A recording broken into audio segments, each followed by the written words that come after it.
मार्कोविट्स portfolio theory developed by Harry Markowitz in 1952। ये मार्कोविट्स portfolio theory दी थी Harry मार्कोविट्स ने 1952 में। इस थ्योरी में इन्होंने इन्वेस्टमेंट के दो कॉन्सेप्ट्स को इंट्रोड्यूस किया था जो कि पोर्टफोलियो में यूज होते हैं, डाइवर्सिफिकेशन और रिस्क मैनेजमेंट।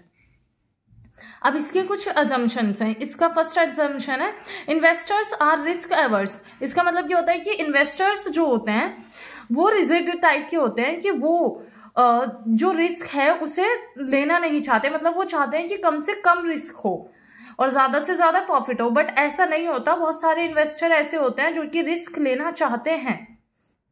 सेकेंड है only two different types of assets, low returns and high returns. इसमें क्या कहा गया कि सिर्फ दो टाइप्स के रिटर्न्स होते हैं, लो रिटर्न्स बहुत कम रिटर्न और हाई रिटर्न, जबकि ऐसा नहीं होता, मॉडरेट रिटर्न भी होते हैं। थर्ड है diversification is the only way to minimize investment risk.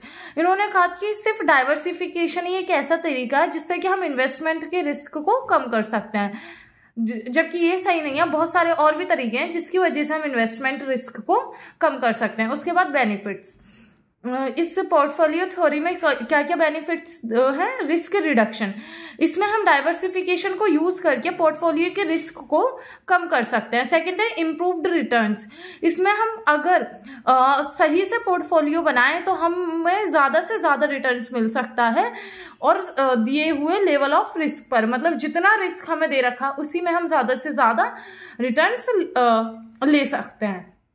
Third है कस्टमाइजेशन, अब इसमें पोर्टफोलियो को हम अपने अकॉर्डिंग यानी इन्वेस्टर के गोल्स के अकॉर्डिंग और उसके रिस्क टॉलरेंस, मतलब कितना वो रिस्क उठा सकता है उसके अकॉर्डिंग हम इसमें पोर्टफोलियो को तैयार कर सकते हैं। मतलब इसमें पोर्टफोलियो इन्वेस्टर के गोल्स और उसके रिस्क टॉलरेंस के अकॉर्डिंग प्रिपेयर किया जा सकता है।